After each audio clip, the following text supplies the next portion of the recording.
Imagine accidentally calling the most powerful man in the city while sobbing into your phone, begging for help to save your dying grandmother, and he actually shows up at your door with a blank check. What started as the most humiliating mistake of Serafina's life became the beginning of a love story that would shatter everything she thought she knew about fairy tales, supernatural creatures, and the thin line between protection and obsession.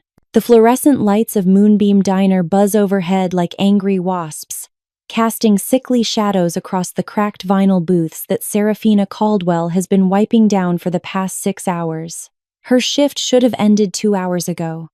But Geraldo called in sick again, leaving her to handle both the dinner rush and the late-night crowd of truckers and insomniacs who treat the place like their personal therapy center.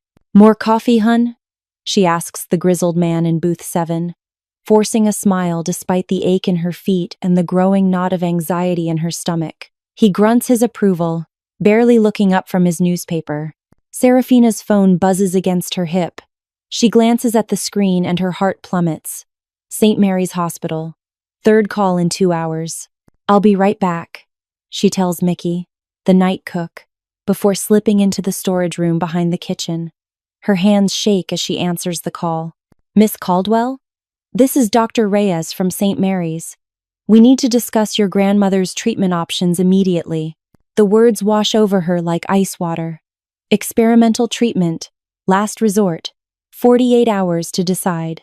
$60,000. $60,000. She makes barely enough to cover her own rent in the tiny studio apartment above the diner. Her savings account holds exactly $347.22, and her credit cards are already maxed out from the previous medical bills. "Miss Caldwell? Are you there?" "Yes," she whispers, sinking onto a crate of canned tomatoes. "I'm here. I need some time to figure out the money."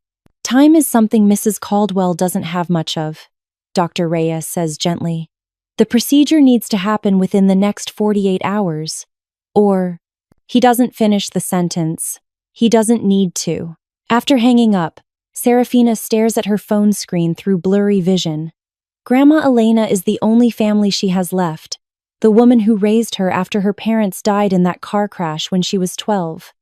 The woman who taught her how to make her famous tres leches cake, who held her when she cried over broken hearts, who still calls her mi niña, even though she's 26 years old. The diner door chimes, signaling another customer. Serafina wipes her eyes and returns to work, but her mind races with impossible calculations. $60,000. She could work every shift for the next 5 years and still not save that much after expenses. By 2 a.m., the diner finally empties except for one regular old Pete, who falls asleep in the corner booth every night nursing the same cup of coffee. Serafina counts her tips with desperate hope. $43. Not even enough for the hospital parking fees. She pulls out her phone and scrolls through her contacts. There's no one. No family members with money.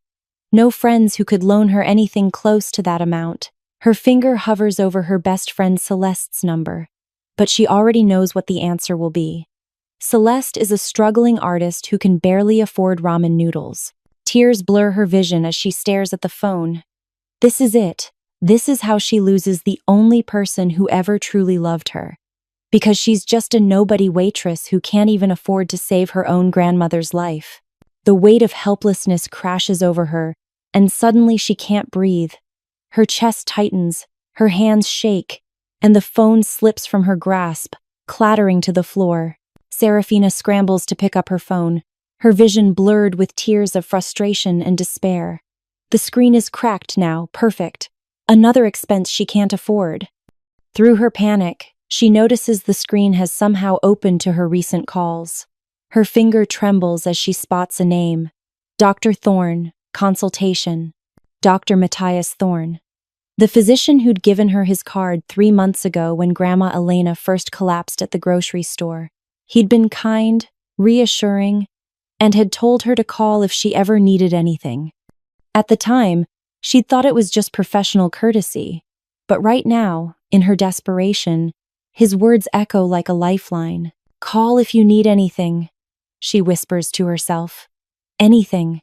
Her hands shake as she dials the number, not caring that it's nearly 2:30 a.m. It goes straight to voicemail, but she's too far gone to hang up. Dr. Thorne. This is Serafina Caldwell, Elena Caldwell's granddaughter. I know it's late, but I'm desperate. The hospital says she needs experimental treatment that costs $60,000, and I don't have it. I don't have anyone else to call, and Her voice breaks completely. I can't lose her. She's all I have left. If there's any way you could help, or know someone who could help, or even just advise me on what to do, I'll do anything. I'll work for free. I'll clean your office. The voicemail beeps, cutting her off. She stares at the phone in horror. Did she really just leave a rambling, sobbing message begging a doctor she barely knows for money? Humiliation washes over her as she realizes what she's done. Dr. Thorne was just being polite when he gave her his card. He probably deals with desperate families every day. Now she's just another pathetic person trying to guilt him into charity. She's about to put the phone away when it rings. The screen shows Dr. Thorne, consultation, and her heart stops. He's calling back. At 2:33 a.m. Hello? She answers, her voice barely a whisper. Serafina. The voice that answers is deep, commanding, nothing like the gentle bedside manner she remembers from their brief encounter. This voice carries authority that makes her spine straighten instinctively. Where are you right now? What? Your location, where are you? She's thrown off by his directness. I'm at work. Moonbeam Diner on 5th Street. But Dr. Thorne, I'm sorry for calling so late. Stay there. Don't leave. I'm coming to you. The line goes dead. Serafina stares at her phone in complete confusion. Coming to her? It's almost 3 a.m. What kind of doctor makes house calls at a diner in the middle of the night? She must have misunderstood something. 20 minutes later, she's just finished wiping down the last table when a sleek black car pulls up outside. Through the large windows, she watches a tall figure in an expensive coat emerge from the driver's seat. Even from a distance, she can tell this man moves with predatory grace, each step deliberate and controlled. The diner door chimes as he enters, and Serafina's breath catches in her throat. The man standing before her bears little resemblance to the mild-mannered doctor she remembers. Dr. Matthias Thorne is tall, imposing, with dark hair and piercing silver-gray eyes that seem to see straight through her. His jaw is sharp, his presence commanding, and he's wearing a coat that probably costs more than she makes in 6 months. Serafina, he says, and his voice sends an unexpected shiver down her spine. Dr. Thorne, she manages, suddenly aware of her stained uniform and the fact that she probably smells like coffee and grease. I can't believe you came. Thank you, but I don't understand. He pulls out his phone and shows her the screen. Her heart plummets as she sees the truth displayed in stark black and white. The contact information reads, Matthias Thorne, CEO, Thorne Industries. Not Dr. Thorne. Not a physician at all. She's just begged for $60,000 from one of the most powerful men in the state. Oh God! The words escape Serafina's lips in a horrified whisper as the truth hits her like a freight train. You're not a doctor. Matthias Thorne's silver eyes study her with an intensity that makes her feel exposed, as if he can see every secret she's ever kept. No, he says simply. I'm not. But at the hospital, you said, I said I was consulting on your grandmother's case. Which I was. He takes a step closer, and she notices how he moves fluid, controlled, like a predator stalking prey. I never claimed to be a physician. Serafina's mind races back to that day 3 months ago. Grandma Elena collapsing in aisle 7 of Morrison's grocery store. The ambulance, the chaos at the hospital. And then this man appearing, asking about Elena's condition, speaking with the doctors like he belonged there. She'd been so panicked, so grateful for his calm presence, that she'd assumed, I'm so sorry, she stammers, backing away until she hits the counter. I didn't know. I would never have called if I'd realized who you were. I'll delete your number. I'll never bother you again. $60,000, he interrupts, his voice cutting through her rambling apology. What? That's what you need for your grandmother's treatment. Heat floods her cheeks. You don't have to mock me. I know how pathetic I sounded on that voicemail. I'm not mocking you. He pulls out a checkbook, an actual checkbook, like something from a movie, and sets it on the counter between them. I'm asking if 60,000 is the exact amount you need. Serafina stares at the checkbook, her heart hammering so loud she's sure he can hear it. Mr. Thorne, I can't accept charity. I called you by mistake, and I know you probably think I'm some kind of scammer or what I think, he says, uncapping an expensive-looking pen, is that you're a granddaughter who loves her grandmother enough to humiliate herself, begging strangers for help at 3 a.m. His eyes meet hers, and something flickers in their depths. That level of devotion is rare. He begins writing, the pen moving with confident strokes across the check. However, I don't give charity. Her heart sinks. Of course. She's been living in a fantasy for the past 5 minutes, thinking maybe, somehow, this nightmare might have a happy ending. I make investments, he continues, tearing the check free and holding it between 2 fingers. And right now, I'm prepared to invest in you. In me? She laughs, but there's no humor in it. Mr. Thorne, I'm a waitress who lives above a diner and has $300 to her name. I'm not exactly prime investment material. You'd be surprised what I consider valuable. He extends the check toward her, but when she reaches for it, he pulls it back slightly. This comes with conditions. Here it comes, she thinks. The catch. The moment when this fairy tale turns into a nightmare. What kind of conditions? You'll work for me. Work for you? Doing what? Personal assistant. You'll manage my schedule, handle my correspondence, accompany me to business functions. His voice is matter-of-fact, as if offering someone a life-changing job at 3 a.m. in a diner is perfectly normal behavior. The position pays $90,000 annually, plus benefits. Serafina's legs give out, and she grabs the counter for support. $90,000? That's more than I make in 3 years. Plus, he continues, I'll cover your grandmother's medical expenses. All of them. Not just this procedure, but her ongoing care. It's too much. Too good to be true. There has to be a catch. Because billionaires don't just swoop into diners at 3 a.m. offering to solve all your problems unless they want something in return. What's the real catch? She asks, surprising herself with her directness. What do you actually want from me? For the first time, his composed mask slips slightly. Something raw flickers across his features. Loneliness, maybe, or recognition. I want someone who isn't afraid to call me at 3 a.m. when they need help, he says quietly. Someone who cries real tears over people they love. Someone who... He stops, seeming to catch himself. Someone genuine. Mr. Thorne, Matthias, he corrects. If you're going to work for me, use my name. Matthias, she says, testing the name on her tongue. This is insane. You don't know anything about me. I could be anyone. A small, almost predatory smile curves his lips. I know more than you think, Serafina Caldwell, and I'm very good at reading people. He extends the check again. The question is, are you brave enough to say yes? 3 weeks later, Serafina has begun to think that maybe, just maybe, fairy tales do exist in real life. Grandma Elena's surgery was a success.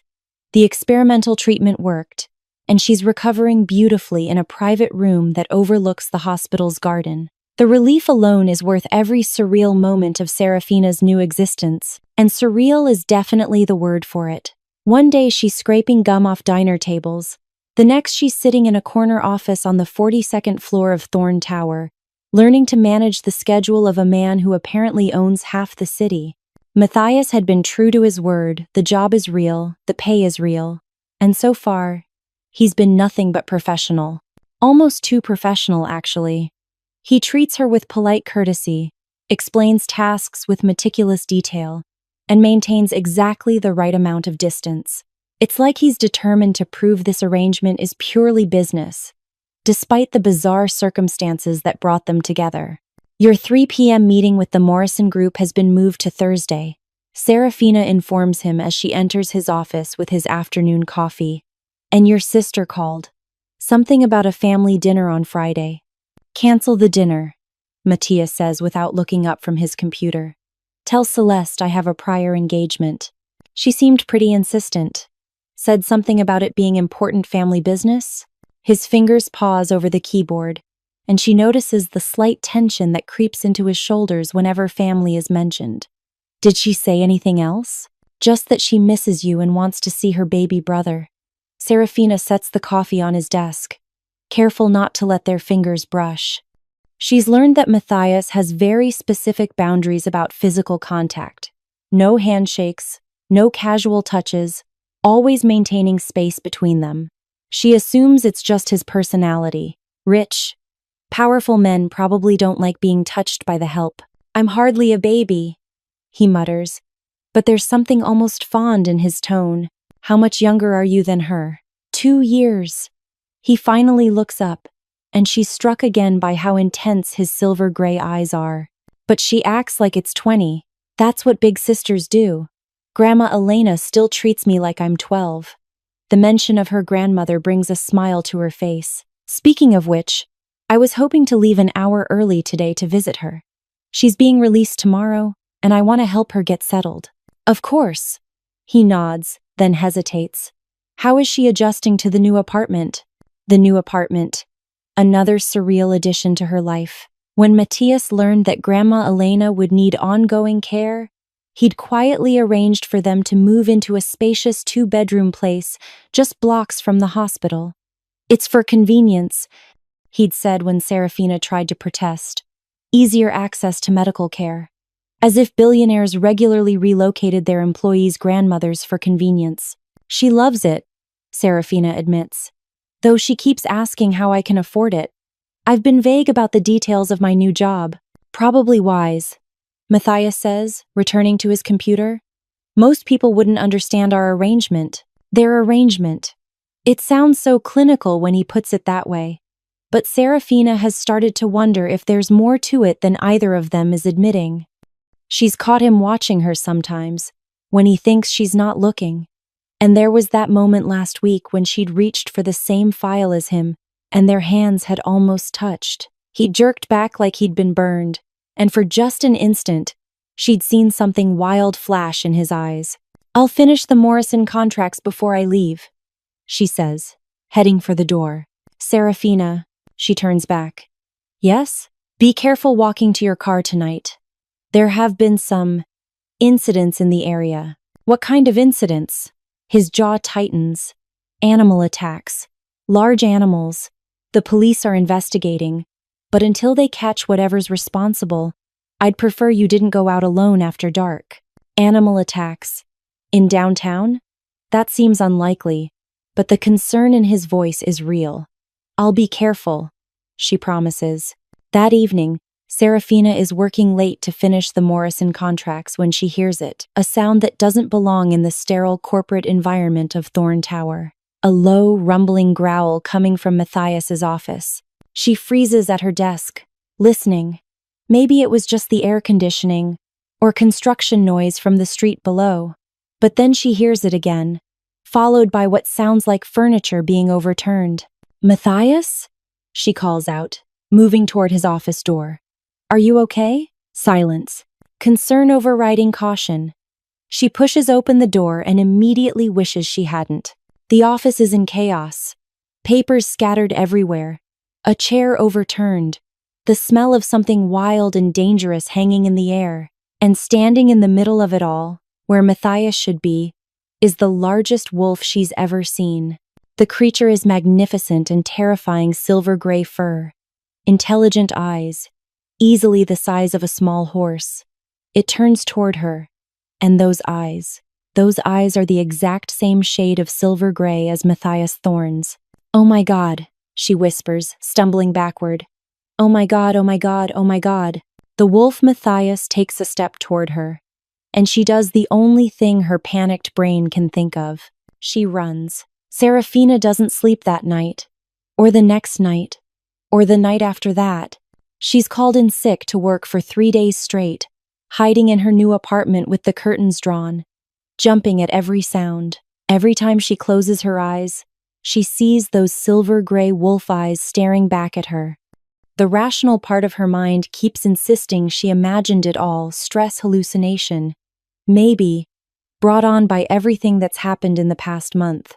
But the irrational part, the part that remembers the wild scent in that office, and the way the wolf moved with Matthias's predatory grace, knows exactly what she saw.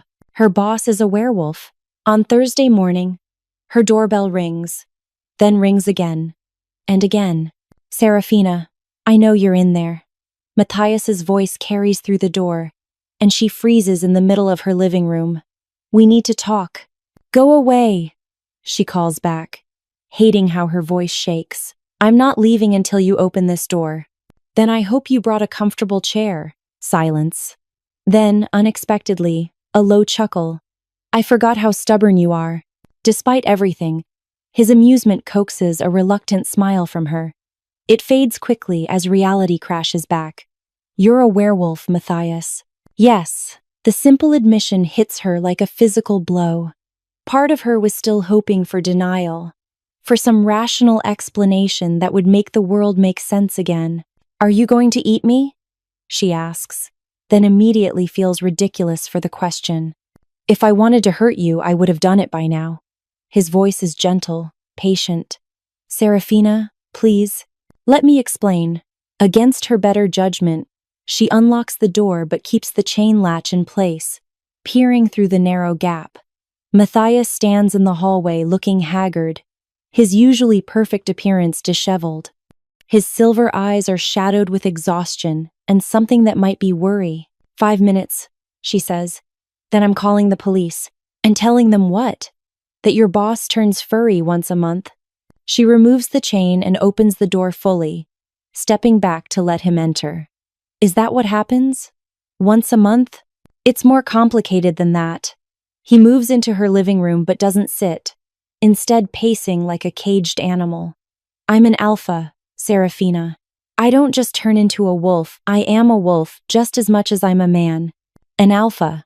She repeats the word, trying to process it. Like, the leader of a pack? Yes. My family, our employees, certain members of the community, they're all part of my pack. It's my responsibility to protect them. He stops pacing and looks directly at her. Including you. Me? Her voice comes out higher than intended. I'm not part of your pack. I'm just your assistant. Something flickers across his features. You became part of my pack the moment I claimed responsibility for your welfare. The moment I paid your grandmother's medical bills and gave you this job. His eyes hold hers. The moment I decided you were mine to protect. The possessive way he says mine sends an unexpected shiver down her spine. So what? I'm like your property now? No. His voice turns sharp. You're under my protection. There's a difference. And if I don't want your protection? If I quit and walk away? The question hangs in the air between them. Matthias's jaw tightens, and for a moment, she glimpses something wild and possessive in his eyes, the wolf beneath the man. You can't, he says simply. Excuse me? Once you're part of the pack, you can't just leave. It doesn't work that way. He runs a hand through his dark hair, disturbing its usual perfect styling. Serafina, there are things about our world you don't understand. Dangers, other packs, rival alphas who would use you against me if they knew what you meant to. He cuts himself off abruptly. What I meant to what? What you mean to the pack, he corrects quickly. But she catches the slip. That's not what you were going to say. He turns away from her, moving to stand by the window. There are people who would hurt you to get to me. By taking you under my protection, I've also made you a target. I can't just walk away and leave you defenseless. The weight of his words settles over her. So I'm trapped. Forever. You're protected. Forever. He faces her again, and his expression is fierce, determined. I won't let anyone hurt you, Serafina. I give you my word. She studies his face, looking for deception and finding none. Whatever else Matthias Thorne might be, werewolf, alpha, billionaire, she believes he's telling the truth about protecting her. The animal attacks you warned me about, she says slowly. Those weren't random, were they? His expression darkens. No. There's another pack moving into our territory. They're testing boundaries, seeing how far they can push before I respond. And now they know about me. Yes. Because I work for you. Because you matter to me, he says quietly. And the admission hangs between them like a confession. 2 months into her new reality as the personal assistant to a werewolf alpha, Serafina has developed a routine that would seem normal to anyone who doesn't know the supernatural truth behind it. She arrives at Thorn Tower each morning by 8 a.m., reviews Matthias's schedule, manages his correspondence, and attends meetings where men in expensive suits discuss mergers and acquisitions while she takes notes. The only difference is that she now knows some of those men occasionally grow fangs and fur. The Blackwood pack wants to meet next Tuesday, she informs Matthias as she sets his morning coffee on his desk. She's learned to prepare it exactly how he likes it, black. No sugar. Strong enough to wake the dead. They're interested in the Portland territory expansion. Set it up, he says without looking up from his computer. Conference room B. And make sure security knows to expect them. Special security? She's learned that special security means guards who know about the supernatural aspects of his business dealings. Yes, the Blackwood Alpha has a temper. He finally glances up, and she notices the dark circles under his eyes. Have you been getting enough sleep? The question catches her off guard. It's become a pattern, him asking about her well-being, her health, whether she's eating enough or feeling safe. At first, she'd assumed it was just alpha instincts, the protective nature he'd mentioned. But lately, there's something more personal in his concern. Have you? She counters, noting how exhausted he looks. A small smile tugs at the corner of his mouth. Touché. It's these moments when his formal facade slips, and she glimpses the man beneath the alpha that make her pulse quicken in ways that have nothing to do with fear. Over the past 2 months, she's discovered that Matthias has a dry sense of humor, an almost photographic memory for details about people's lives, and a habit of working 18-hour days because he can't bear the thought of letting anyone down. She's also discovered that he never, ever makes physical contact with anyone if he can help it. Not handshakes, not casual touches, nothing. She'd thought it was just his personality until she'd seen him with his pack members. They kept their distance too, as if there was an invisible barrier around him. Matthias, she says, settling into the chair across from his desk. Can I ask you something personal? His fingers pause over the keyboard. That depends on how personal. Why don't you touch people? Even before I knew about what you are, I noticed you avoid any kind of physical contact. His jaw tightens almost imperceptibly. It's complicated.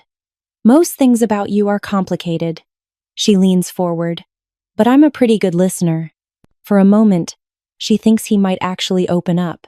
Something vulnerable flickers in his silver eyes, and his walls seem to lower just a fraction. Then his phone rings, shattering the moment. Thorne, he answers curtly. His expression hardens as he listens to whoever's on the other end. When? Where? A pause. I'll be right there. He hangs up and rises from his chair with predatory swiftness. I have to go. Family emergency. Is everything okay? I don't know yet. He's already grabbing his coat. Moving with that controlled urgency she's learned means alpha business. Cancel my afternoon appointments. And Serafina? Yes? Stay in the building until I get back. Don't go anywhere alone. What's wrong? You're scaring me. He pauses at the door, looking back at her with an expression that makes her breath catch. For just an instant, the mask slips completely, and she sees not the composed billionaire or the alpha, but a man who's genuinely terrified of losing something precious. Just, please stay safe, he says, and then he's gone. The rest of the day passes in a haze of anxiety. Serafina tries to focus on work, but her mind keeps wandering to the fear she'd seen in Matthias's eyes. By evening, when he still hasn't returned, she's pacing her apartment like a caged animal. Her phone rings at 10 p.m. Serafina. His voice sounds rough, exhausted. Matthias, thank God. What happened? Where are you? The hospital. My sister. His voice breaks slightly. Someone attacked her. Badly. Oh my God. Is she going to be okay? The doctors think so. But Serafina, this wasn't random. Someone targeted her specifically because she's my sister. Because she's my weakness. The implication hits her like ice water. If someone would attack his sister to get to him, what would they do to someone who worked closely with him every day? Someone he'd admitted mattered to him? Matthias, I'm so sorry. Is there anything I can do? Yes. His voice turns hard, determined. Let me protect you properly. No more pretending this is just a job. No more maintaining professional distance. You're in danger, Serafina, and I can't bear the thought of losing you the way I almost lost Celeste. The raw emotion in his voice makes her chest tighten. What are you asking? Move in with me. Let me keep you safe. Move in with you? She sinks onto her couch, overwhelmed. Matthias, that's necessary, he finishes. Please, I know it's a lot to ask, but after tonight, I can't take any chances. Not with you. The vulnerable way he says not with you makes her realize that somewhere along the way, this stopped being about pack protection or alpha responsibility. This became personal. For both of them, Matthias's penthouse is everything Serafina expected and nothing she was prepared for. Floor-to-ceiling windows offer a breathtaking view of the city. Modern artwork adorns the walls, and everything is decorated in sleek grays and blacks that match his personality. What surprises her is how lived-in it feels, books scattered on the coffee table, a well-used kitchen that clearly sees actual cooking, family photos on the mantelpiece. The guest room is down the hall, he says, carrying her single suitcase like it weighs nothing. Private bathroom, walk-in closet. Make yourself comfortable. 3 weeks of living together has settled into an unexpectedly comfortable routine. Matthias leaves for his morning runs before dawn. She suspects these are actually wolf runs in the private woods behind the building. She makes breakfast for both of them. They commute to work together. And in the evenings, they often end up on his couch discussing everything from pack politics to Grandma Elena's recovery to Serafina's secret dream of opening her own restaurant someday. What hasn't changed is his careful maintenance of physical distance. He still never touches her, still tenses if she gets too close, still maintains that invisible barrier between them. The only difference is that now she can see how much effort it costs him. Tonight is different, though. Matthias has been agitated all day, pacing his office, snapping at subordinates, checking his phone obsessively. When they arrive home, he disappears immediately into his study and doesn't emerge for dinner. At midnight, Serafina is awakened by sounds from the living room furniture moving, something that might be growling. She finds Matthias standing by the windows, still in his work clothes but disheveled, his hands pressed flat against the glass. Matthias? She approaches cautiously. Are you okay? Full moon, he says without turning around. His voice is rougher than usual, strained. It's difficult. Do you need to, change? He laughs, but there's no humor in it. That's the problem. I can't. Not here. Not with you so close. Why not? He turns then, and she gasps. His silver eyes are glowing with an inhuman light. His canine teeth are slightly elongated, and there's something wild and dangerous radiating from him. Because when I'm in wolf form, I lose some of my human control, he explains, his voice a low growl. And right now, my wolf wants nothing more than to claim what it considers mine. The possessive intensity in his gaze makes her knees weak. Claim? You, Serafina. My wolf has decided you belong to us, and during a full moon, that instinct becomes almost overwhelming. He grips the window frame, his knuckles white. So I fight it. Every month, I fight it. Because I refuse to be the kind of monster who forces. What if I don't want you to fight it? The words slip out before she can stop them, and the effect is immediate. Matthias goes completely still, his glowing eyes locking onto hers with predatory focus. Don't say things like that, he warns, his voice barely human. Why not, if it's what I want? Because you don't understand what you're asking. But he takes a step toward her, then another, and she can see the battle between man and wolf playing out across his features. Then explain it to me. Claiming it's not just physical, Serafina. It's a bond that can't be broken. Once my wolf claims you, you become mine in every sense of the word. Forever. His eyes search hers desperately, and I become yours. Completely. Is that really what you want? The raw vulnerability in his question breaks something open in her chest. This powerful, controlled man is offering her everything he is, and he's terrified she'll reject him. Matthias, she says softly, taking a step closer. I've been yours since the night you showed up at that diner. I was just waiting for you to realize it. The last of his control snaps. One moment he's standing by the window. The next he's in front of her, his hands cupping her face with trembling fingers. Are you sure? He whispers, his forehead resting against hers. Instead of answering with words, she rises on her tiptoes and kisses him. The effect is electric. Matthias makes a low sound against her mouth, part growl, part surrender, and kisses her back with months of pent-up longing. His hands tangle in her hair, his body pressing her back against the wall, and she can feel the wolf in him demanding more while the man holds back just enough to keep from overwhelming her.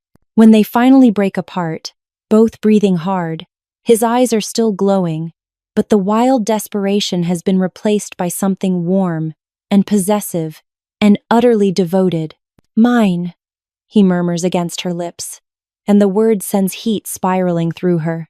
Yours, she confirms, and watches his face transform with wonder and relief. But their moment is shattered by the sound of breaking glass from somewhere in the apartment. Matthias immediately shifts, pushing Serafina behind him as his body goes into protective mode. Stay behind me, he orders, his voice carrying absolute alpha authority. 3 figures in dark clothing emerge from the shadows of the hallway, and Serafina realizes with a chill that they're not alone. Somehow, someone has gotten past all of Matthias's security measures. Matthias Thorne, the leader says, his voice carrying a slight accent. We meet at last. Victor Kane. Matthias's voice is deadly calm, but she can feel the tension radiating from him.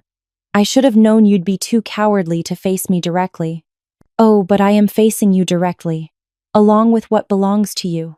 Kane's cold gaze fixes on Serafina, the human who's caused such a stir in supernatural circles. That's when Serafina realizes this isn't just a confrontation. It's a trap.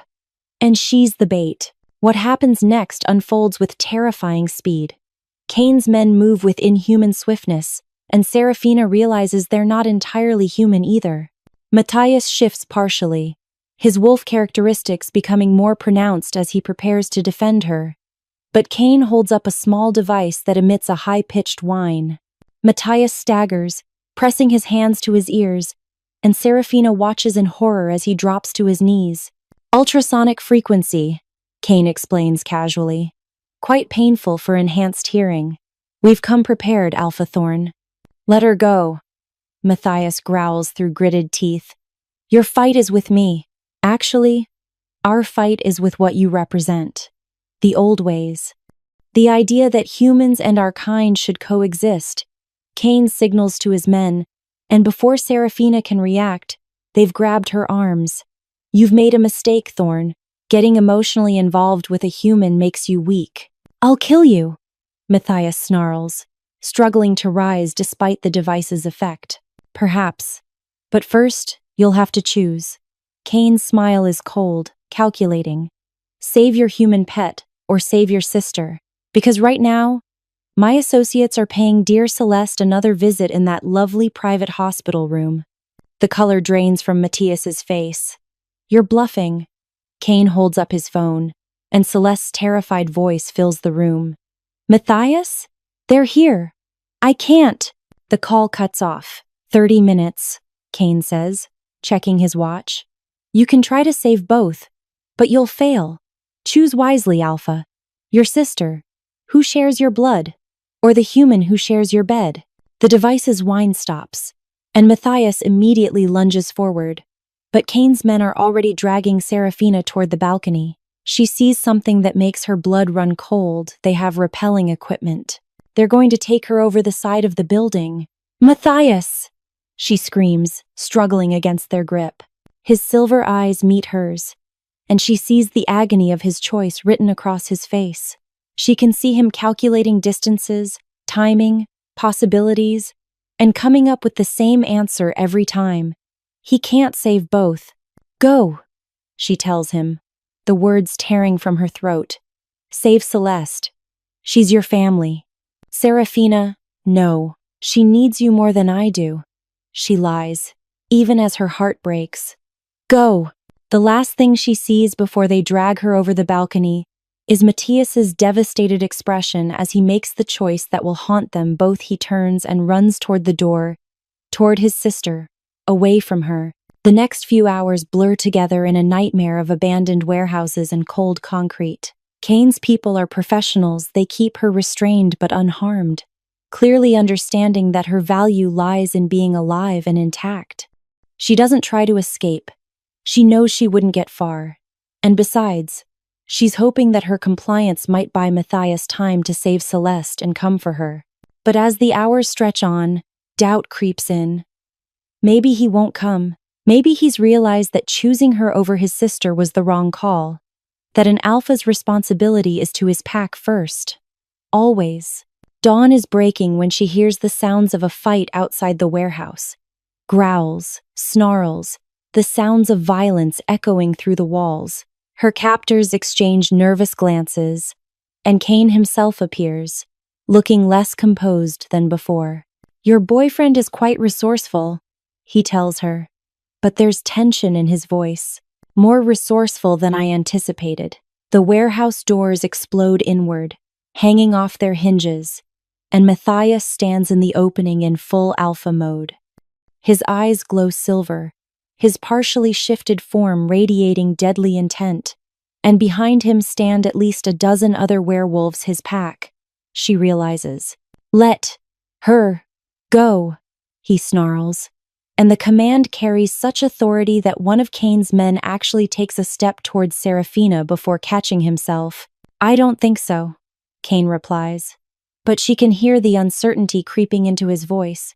You were supposed to choose, Thorn. This wasn't part of the plan. I did choose, Matthias says, his gaze finding hers across the room. I chose both. And anyone who threatens what's mine learns why I'm the alpha of the strongest pack in the state. What follows is brutal and swift.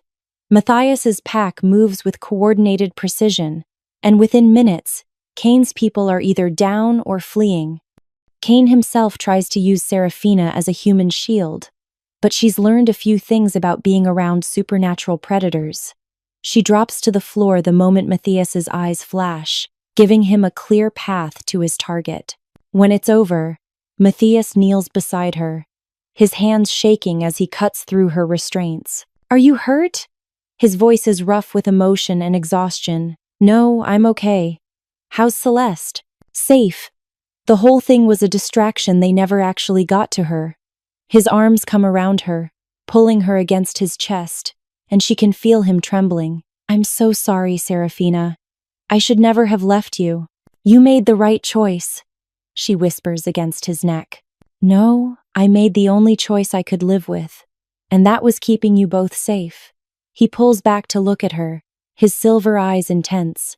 I can't do this anymore. I can't keep pretending that what I feel for you is just pack responsibility. Then don't pretend. It means everything changes. It means you become not just part of my pack, but my mate, my equal. It means she silences him with a kiss, pouring all her love and relief and absolute certainty into the contact. When they break apart, she sees her answer reflected in his glowing eyes. It means I get to keep the man I love, she says simply. Everything else, we'll figure out together. 3 days after the warehouse incident, Serafina is finally starting to feel safe again. Matthias has tripled security. Kane's remaining associates have been dealt with by pack justice, and life is slowly returning to something resembling normal. She's back at work, back to managing schedules and taking meetings. But now everyone in the supernatural community knows exactly what she means to the alpha of the Thorn Pack. What she doesn't expect is Celeste showing up at the office unannounced, looking pale and shaken in a way that has nothing to do with her recent ordeal. "We need to talk," Celeste says without preamble. "About my brother. About things he's never told you." Serafina glances toward Matthias's office, where he's in a conference call with pack leaders from 3 neighboring territories. "What kind of things?" "The kind that explain why he's never been able to touch anyone without consequences. The kind that explain why our parents are dead." The words hit like ice water. Matthias had mentioned his parents' death in passing a car accident when he was 23, but never with any detail. And he'd certainly never connected it to his aversion to physical contact. "I don't understand." Celeste sits heavily in the chair across from Serafina's desk. 15 years ago, Matthias wasn't an alpha. I was. I was supposed to inherit the pack from our father when he stepped down. She pauses, her hands twisting in her lap. But I was young, and I was in love, and I made a terrible mistake. What kind of mistake? I trusted the wrong person. A wolf from a rival pack who claimed he loved me, who said he wanted to unite our territories through our bond. Celeste's voice grows bitter. What he actually wanted was to weaken our pack from within. He manipulated me, used our relationship to gain access to pack secrets, and when he was done with me, she stops, unable to continue. "Celeste, you don't have to." "Yes, I do. Because what happened next is why Matthias can't bear to be touched, why he became alpha at 23, why our parents are dead." Tears stream down her face now.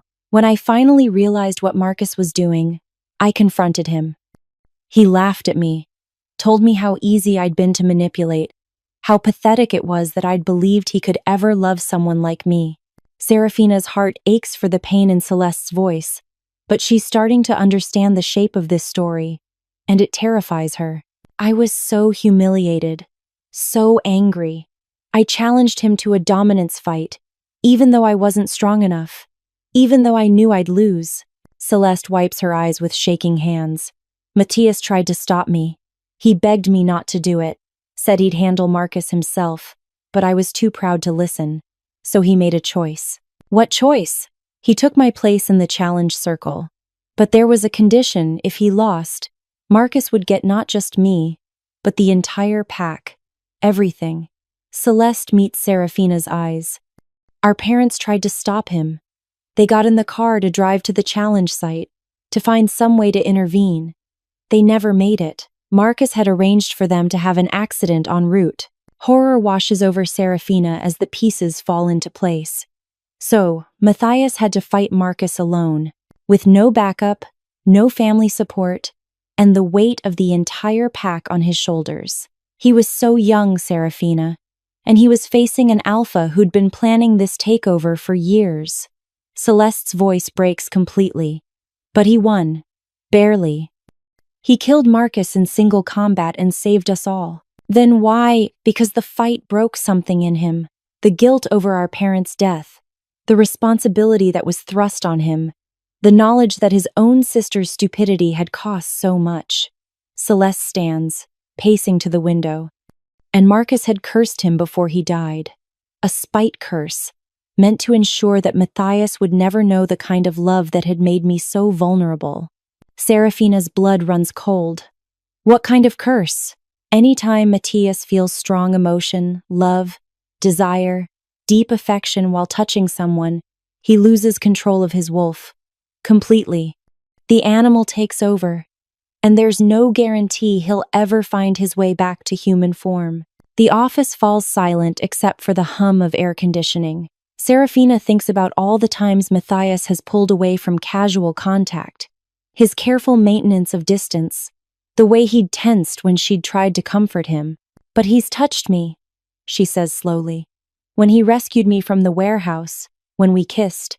Because he'd rather risk losing his humanity forever than lose you, Celeste interrupts. Don't you see? Every time he touches you, every moment of physical intimacy, he's gambling with his very soul. And he does it anyway, because his feelings for you are stronger than his fear. The magnitude of what Matthias has been risking, what he continues to risk every time he holds her hand or kisses her goodnight, takes Serafina's breath away. And suddenly she understands why he'd been so afraid to admit his feelings, why he'd fought so hard against the attraction between them. There has to be a way to break the curse, she says desperately. Celeste turns from the window, hope and fear warring in her expression. Maybe, but it would require Matthias to face the source of his guilt, to forgive himself for choices he had no control over. She pauses. And it would require someone who loves him enough to risk everything to help him. As if summoned by their conversation, Matthias appears in the doorway. His silver eyes immediately go to his sister's tear-stained face, then to Serafina's stricken expression. What's going on? He asks. But there's something in his voice that suggests he already knows. I told her, Celeste says simply. About the curse, about Marcus, about everything. Matthias goes completely still, and Serafina sees the exact moment when his walls slam back up, when he retreats into the controlled, distant alpha persona she thought they'd moved beyond.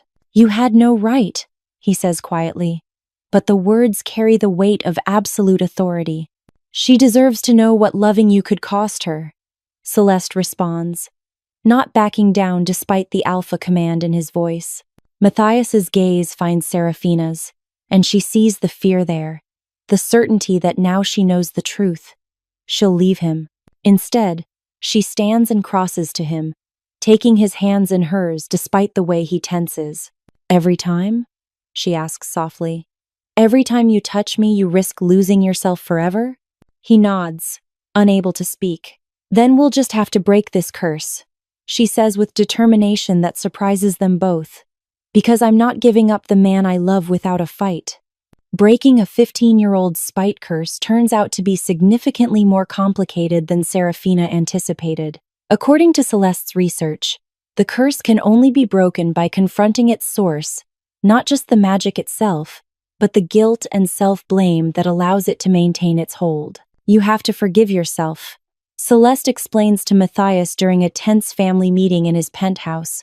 For our parents' death, for the choices you made, for the burden of leadership that was thrust upon you. I can't, Matthias says flatly, because it was my fault. If I'd found another way to stop Marcus, if I'd been stronger, if you'd been psychic enough to predict a rival alpha's plans 15 years in advance, Serafina interrupts. Matthias, you were barely more than a boy. You saved your entire pack. You saved your sister. You did the impossible. At the cost of our parents' lives. At the cost of nothing, Celeste says firmly. Marcus killed our parents. His jealousy, his greed, his spite, not your choices, not your strength, not your love for our family. They've been having variations of this conversation for weeks, and they're no closer to a breakthrough. The curse remains active. Matthias continues to risk his humanity every time he touches Serafina, and the strain is beginning to show on all of them. It's Grandma Elena who provides the catalyst for change, though she doesn't know it at the time. Mija, she says to Serafina during their weekly visit, you look tired. This new job of yours, it's working you too hard? It's not the job, Abuela. It's complicated. Ah. Elena's dark eyes, still sharp despite her age, study Serafina's face with knowing intelligence. It's the man. The one who pays for my medical care, who gave you the beautiful apartment, who looks at you like you hung the stars. How did you? I'm old, not blind, and I know love when I see it. Elena reaches across the small table in her apartment to take Serafina's hands. What I don't understand is why you both look so sad when you should be happy. There are obstacles, things in his past that make it complicated. Mija, let me tell you something about the past. Elena's voice grows serious. I lost your grandfather when your mother was just 5 years old. Car accident, just like your parents. For years, I blamed myself. If I hadn't asked him to go to the store that night, if I'd gone instead, if I'd asked him to wait until morning. Serafina squeezes her grandmother's weathered hands. But it wasn't your fault. No. But it took me a long time to understand that. You know what changed my mind? What? Your mother. She needed me to be present, not lost in guilt over things I couldn't control. The past can be a prison, Mija, but only if we choose to stay locked inside it. That evening, Serafina finds Matthias in his study, staring at a photograph she's never seen before. Two people who are clearly his parents smile back from the frame, and a much younger Matthias and Celeste stand between them. They look happy, she says softly. This was taken a week before they died. His voice is rough with emotion. Celeste had just told them about Marcus, about how serious their relationship was getting. They were concerned, but they trusted her judgment. They trusted mine when I said I'd look out for her. And you did look out for her. You saved her. I failed them. He sets the photograph down with careful precision. They trusted me to protect their daughter, their pack, their legacy. And instead, I got them killed. Matthias, look at me. She waits until his silver eyes meet hers. If someone threatened me, threatened our future children, threatened everyone we cared about, what would you do? I'd fight, he says without hesitation. I'd do whatever it took to protect you. Even if it was dangerous? Even if you might not survive? Yes. Even if I begged you not to, told you it was too risky? His jaw tightens as he begins to understand her point. Yes, that's what your parents did. They saw their children in danger, and they acted. Not because you failed them, but because they loved you both so much that they couldn't stand by and do nothing. She moves closer, reaching for his hands. They made the same choice you would make, the same choice any parent would make. Their love for you got them killed, Matthias, not your failure to protect them. For a moment, she sees something crack in his expression, a lifetime of guilt wavering like it might finally break. But then, he pulls away from her touch, the walls slamming back up. It doesn't matter, he says. The curse remains. Every time I touch you, I risk losing my humanity forever. Is that really the kind of relationship you want? Yes, she says without hesitation. Because I'd rather have you human or wolf or something in between than not have you at all. And if I get stuck in wolf form permanently, if I lose the ability to change back, then I'll learn to love a wolf who has your heart and your soul and your ridiculous need to protect everyone you care about. She steps closer again, and this time when she reaches for him, he doesn't pull away. Matthias, I'm not going anywhere. Curse or no curse, risk or no risk, I choose you. All of you. His hands shake as he cups her face. I love you, he whispers. More than my own life, more than my own safety. And that terrifies me. Good, she says, rising on her tiptoes to kiss him. Because the alternative is a world without this. The kiss deepens, becomes desperate, and she can feel the exact moment when his control begins to slip. His silver eyes glow brighter, his canine teeth lengthen slightly, and his grip on her tightens with inhuman strength. But instead of pulling away, instead of fighting the transformation, Matthias makes a choice that changes everything. He lets go. He stops fighting the curse, stops trying to maintain perfect control, and trusts that his love for her is stronger than Marcus's dying spite. The change that comes over him is unlike anything she's witnessed before. Not the violent shift she'd seen in his office, but something fluid and controlled and utterly beautiful. His wolf characteristics become more pronounced, but he remains fundamentally himself. Silver eyes warm with love instead of wild with lost humanity. When he speaks, his voice carries a slight growl, but the words are completely, perfectly human. The curse, he says with wonder. It's different. Because you're not fighting it anymore, she realizes. You're not letting guilt and fear control you. He lifts her easily, supernatural strength, allowing him to hold her as if she weighs nothing, and spins her around the study with joy that's purely human and utterly wild all at once. "I love you, Serafina Caldwell," he declares, his voice carrying the howl of victory. "And nothing, not curses, not the past, not my own fears is ever going to change that again."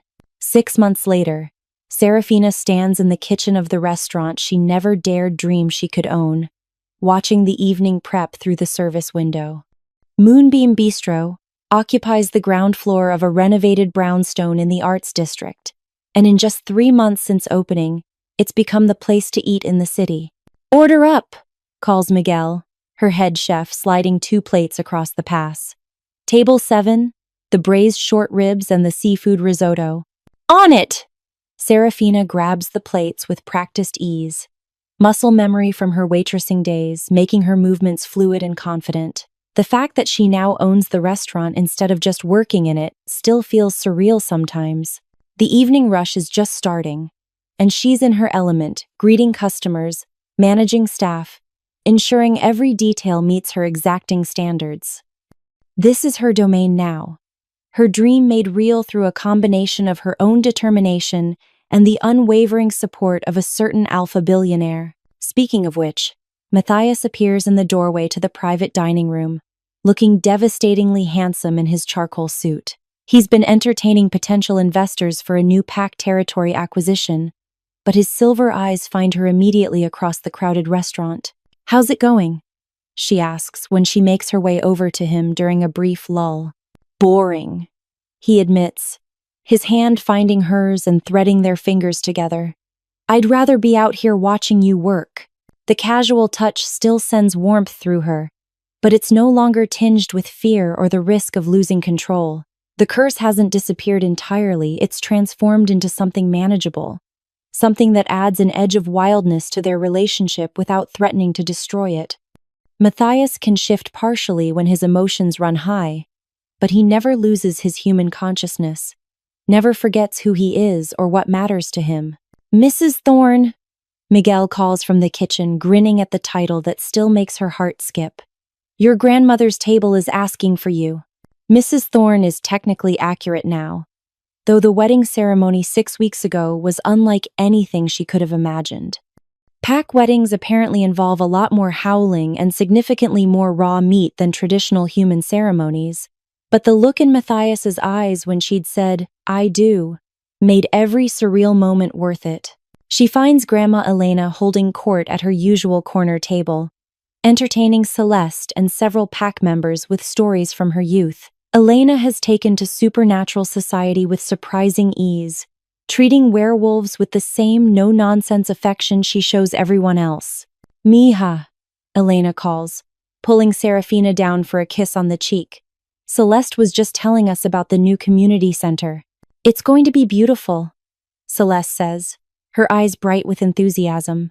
The community center is her project, a place where human and supernatural families can access resources, education, and support. Working on it has given her a sense of purpose she's been missing since stepping back from Pack leadership. "We break ground next month, and the funding came through?" Serafina asks. "Thanks to my brother's generous donation." "Yes." Celeste's smile turns teasing, "though I suspect you had something to do with convincing him." "I may have mentioned it once or twice," Serafina admits. "The truth is, she and Matthias have found their rhythm as partners in every sense of the word. She runs her restaurant, he manages the Pack and his business empire, and together, they're building something neither of them could have achieved alone. The Pack has embraced her completely, grateful to see their alpha happy and settled. The supernatural community has accepted her as Matthias's mate and equal, and the human world simply sees a successful businesswoman married to a powerful CEO. "Speaking of my brother," Celeste says, nodding toward the kitchen, "I think he's getting impatient." Matthias has indeed appeared in the kitchen doorway, checking his watch with exaggerated concern. When he spots her looking, he taps his wrist and points upward, their signal that he's ready to retreat to their apartment above the restaurant. "Duty calls," Serafina says, kissing Elena's cheek. Don't let these wolves corrupt you too much, abuela. Mija. At my age, a little corruption keeps life interesting. Upstairs, their apartment is a perfect blend of both their personalities, modern and sleek, like his penthouse, but warm and lived in, like her old place above the diner. The kitchen always smells like whatever experimental dish she's been working on. There are books everywhere, his business journals mixed with her cookbooks. And the master bedroom has floor-to-ceiling windows that provide the perfect view for moon watching. How did the meeting go? She asks, helping him out of his suit jacket. They agreed to the terms. We'll have access to the Portland territory within the month. He pulls her against him, burying his face in her neck. But I spent the entire time thinking about coming home to you. Sap, she teases. But her arms come around him automatically. You're sap, he corrects, his voice carrying that slight growl that means his wolf is close to the surface. It doesn't frighten her anymore. If anything, it's become a source of comfort, a reminder of how much trust he places in her. Always, she agrees, tilting her head to give him better access to the sensitive spot behind her ear that makes her shiver. They've settled into the couch, Matthias's arms around her as they watch the city lights twinkle below, when she decides to share the news she's been keeping to herself all day. I got a call from that food magazine, she says casually. The one that wants to do a feature on the restaurant. And they want to put us on the cover of their fall issue. The bistro that's redefining fine dining in the city. Matthias sits up, his silver eyes bright with pride. Serafina, that's incredible. You've built something amazing. We've built something amazing, she corrects. I couldn't have done this without you. You could have, he says seriously. You would have found a way. You're the strongest person I've ever known. Coming from an alpha werewolf who once killed a rival in single combat to protect his pack, the compliment means everything. I love you, she says, the words as natural as breathing. And I love you. More than I ever thought possible. As if to prove his point, he shifts slightly, his wolf characteristics becoming more pronounced as his emotions intensify. His eyes glow silver, his canine teeth lengthen, and his grip on her tightens with supernatural strength. But there's no loss of control, no fear of transformation, just a man who loves her so completely that it brings out the wildness in his soul. So, she says, settling more comfortably against his chest. What's next for the alpha and his mate? Whatever we want, he says, pressing a kiss to the top of her head. The future is ours to write. And looking out at the city that's become their home, surrounded by family both chosen and born, with dreams realized and new adventures awaiting, Serafina couldn't agree more. What started with a desperate phone call to the wrong number has become the greatest love story she could have imagined. One that proves sometimes the best things in life come from the most unexpected places. After all, who would have thought that a struggling waitress and a cursed alpha billionaire could find their happily ever after? But then again, the best fairy tales have always been the ones that seemed impossible until love made them real.